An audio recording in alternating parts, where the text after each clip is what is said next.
Assalamualaikum warahmatullahi wabarakatuh. Perkenalkan, nama saya Ella Rizky Hasanah, NIM 2024 10 10 20 55 dari kelas Data Mining B.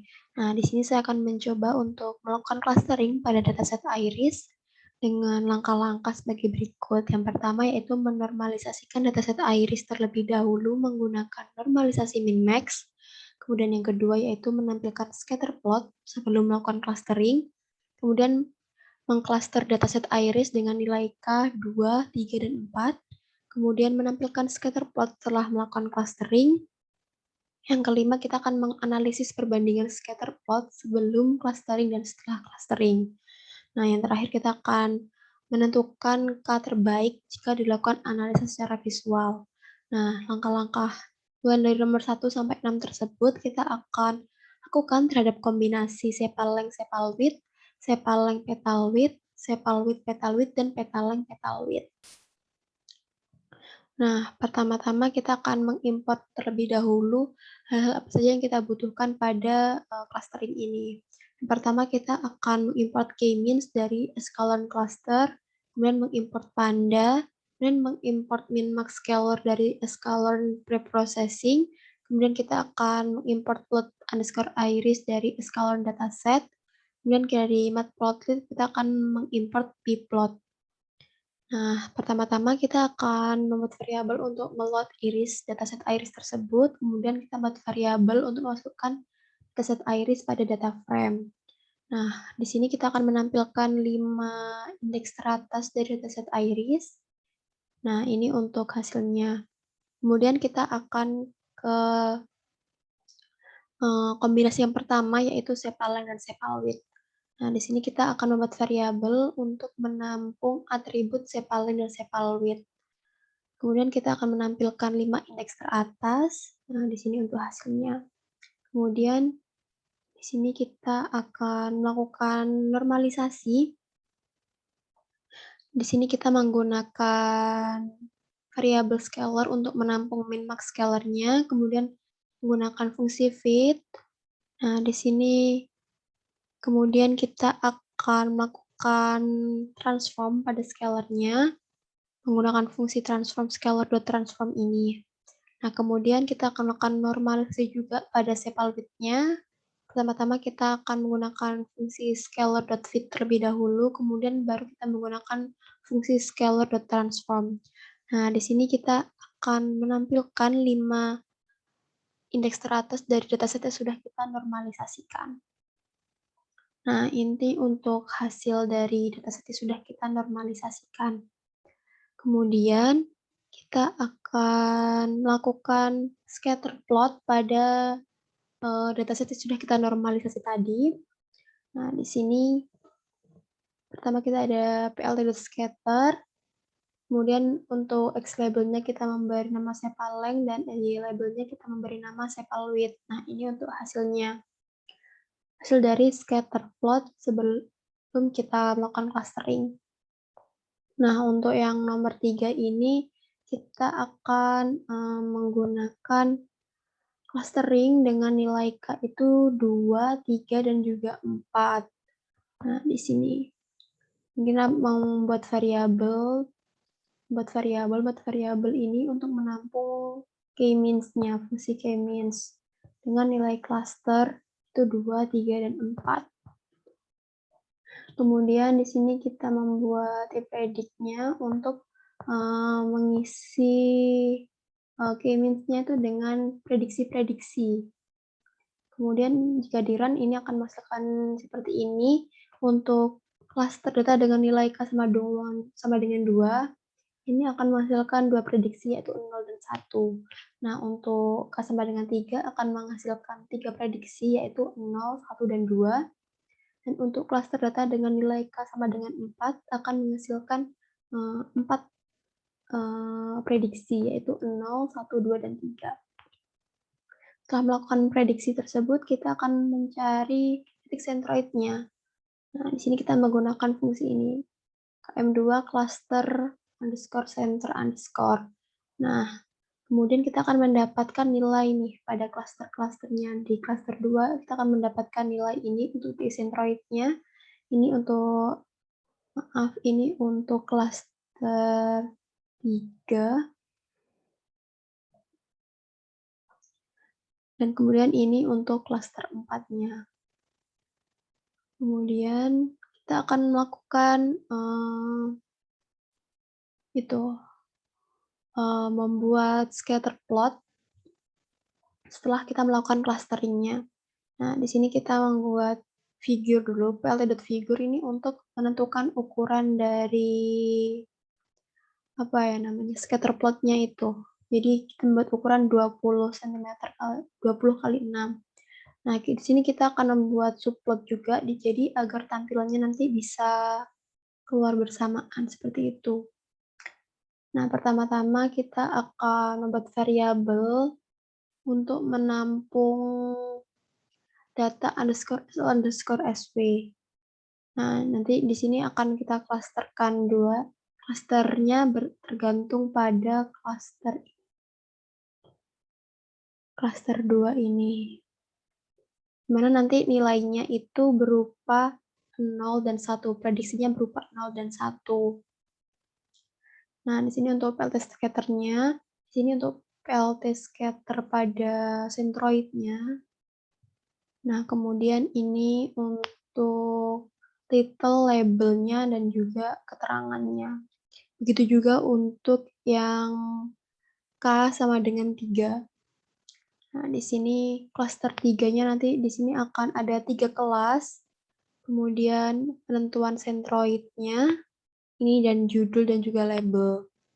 Begitu juga dengan scatter plot yang menggunakan K sama dengan 4. Di sini akan dibagi menjadi 4 kelas, yaitu ada 0, 1, 2, dan 3.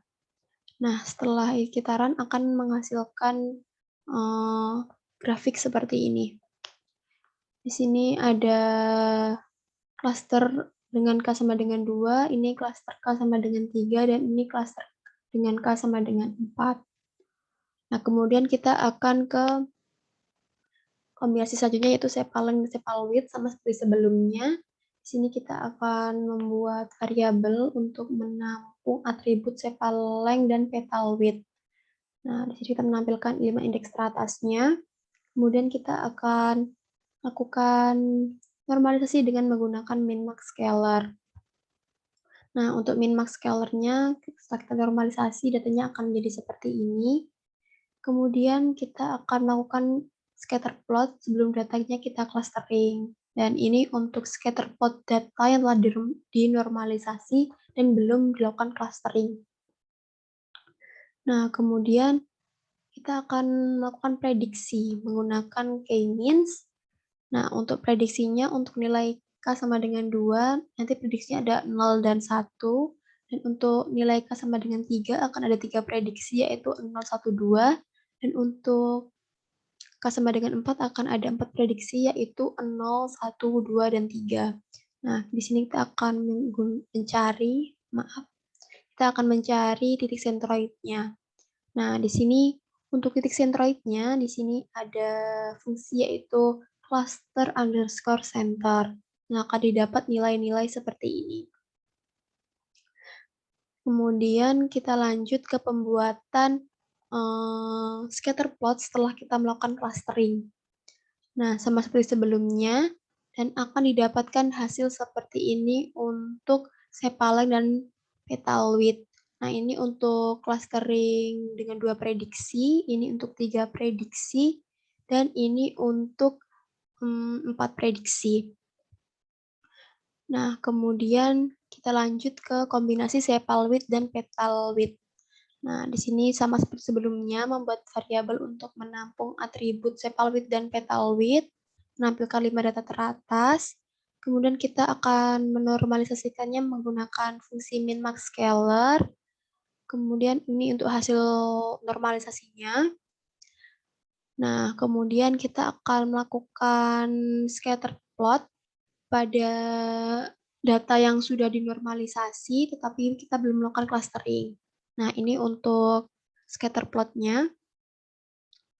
Kemudian kita akan melakukan prediksi dan menggunakan fungsi k-means juga dengan nilai K sama dengan 2, 3, dan juga 4. Nah, untuk nilai K-nya sama dengan 2 akan menghasilkan 2 prediksi, yaitu 0 dan 1 seperti biasa.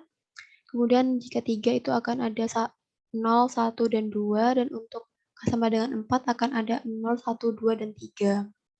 Nah, untuk selanjutnya setelah kita menentukan prediksinya, kita akan menentukan nilai sentroidnya. Titik sentroidnya menggunakan fungsi cluster center. Nah, akan didapat hasil seperti ini untuk kombinasi sepal width dan petal width.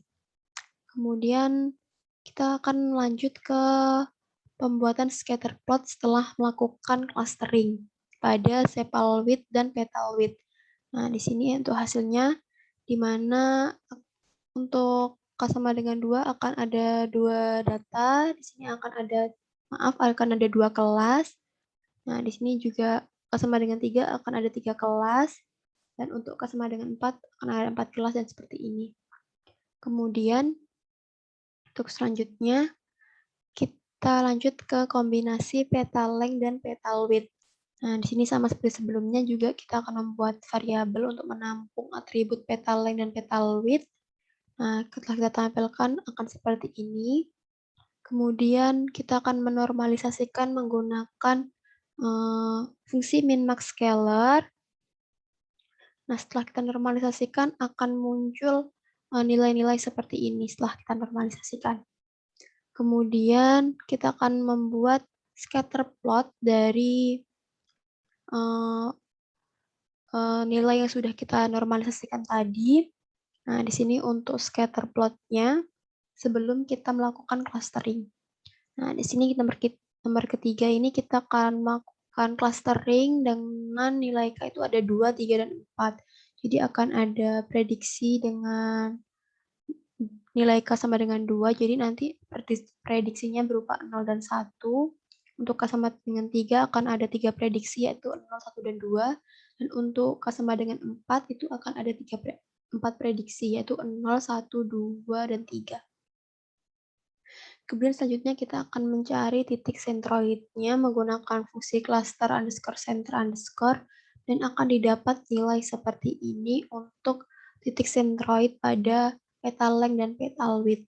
Kemudian selanjutnya yang nomor 4, di sini kita akan membuat scatter plot untuk data yang sudah kita lakukan clustering. Nah, ini untuk cluster data pada petal length dan petal width dengan nilai K sama dengan 2, sehingga akan didapat dua golongan data ya. Kemudian dua golongan, maksud saya 2 kelas data. Kemudian untuk K sama dengan 3 ini akan didapat juga ini sekitar 3 kelas ya. Kemudian untuk K sama dengan 4 ini juga didapat 4 kelas. Nah, kemudian soal yang kelima tadi, yaitu kita akan menganalisis perbandingan scatter plot sebelum clustering dan sesudah clustering. Nah, di sini sebelum clustering dapat kita lihat di sini semuanya belum terlihat jelas kelasnya ini masuk kelas mana. Dan kita juga belum mengetahui data-data tersebut itu termasuk golongan yang mana, bergerombol ya, sama itu dengan kelas mana, dengan data yang lain, data satu dengan data yang lain. Jadi kita belum mengetahui kelas dari data-data tersebut. Nah, setelah kita melakukan clustering ini akan nampak jelas kelas dari data-data tersebut. Seperti itu. Nah, untuk nilai K yang paling efektif secara visual, ini adalah K3, karena jarak antara data dengan titik sentroidnya juga tidak terlalu jauh, sehingga lebih mudah untuk dianalisis. Jika kita menggunakan K4 ini, jarak antara data satu dengan data yang lain ini masih terlalu pendek, sehingga datanya itu masih bisa masuk antara sentroid 1 dengan sentroid 2 atau kelas 1 dengan kelas yang lainnya. Seperti itu. Baik, Sekian, penjelasan modul K-means clustering dari saya. Bila ada salah kata maupun ucapan saya mohon maaf. Wabillahi taufiq wal hidayah. Wassalamualaikum warahmatullahi wabarakatuh.